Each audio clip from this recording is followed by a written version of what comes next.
ঘোষিত প্রোগ্রামে এই ককটেল বিস্ফোরণ হয়।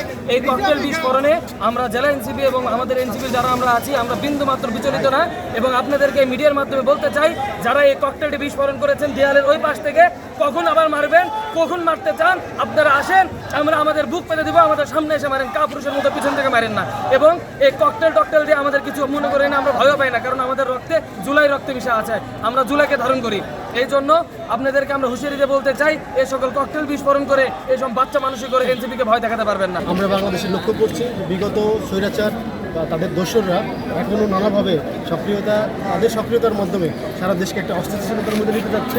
আবার একই সাথে বর্তমান সক্রিয় অন্যান্য দল যারা আবার নতুন করে নব্য ফ্যাসিবাদ হইতে চেষ্টা করছে, তারাও এনসিপির এই অগ্রযাত্রাকে রুখে দেওয়ার জন্য নানা রকমের তৎপরতা চালাচ্ছে।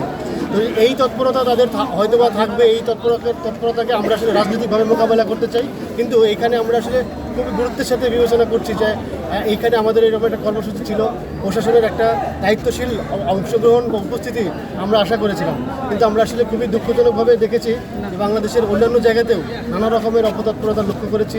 এয়ারপোর্টে দেখছি বিভিন্ন জায়গায় আগুন লাগছে, এগুলোর ব্যাপারে আমাদের নানা রকমের সন্দেহ আছে, মনে হচ্ছে এগুলোর পিছনে ষড়যন্ত্র আছে। এইখানে এই ষড়যন্ত্রগুলোকে রুখে দেওয়ার জন্য বর্তমান যে অন্তর্বর্তীকালীন সরকার আছে, আমাদের যে বিভিন্ন বাহিনী, পুলিশ বাহিনী সহ অন্যান্য এজেন্সিগুলো আছে, তাদের তৎপরতা যতটা সচেতনভাবে দায়িত্বশীলভাবে কাজ করা দরকার ছিল, আমরা তাদের এই কাজের জায়গায় ওই রকম তৎপরতা দেখছি না। আমাদের কাছে মনে হয়েছে যে অন্তর্বর্তীকালীন সরকারকে আরও দায়িত্বশীল ভূমিকা পালন করা দরকার। তারা জনগণের বিপুল ম্যান্ডেটের মধ্যে দিয়ে এখানে দায়িত্ব নিয়েছে, একটা গণঅভ্যুত্থানের রক্তের উপর দাঁড়িয়ে তারা দায়িত্ব নিয়েছে, সুতরাং তাদের কাছ থেকে আমরা আরও দায়িত্বশীল ভূমিকা আশা করি।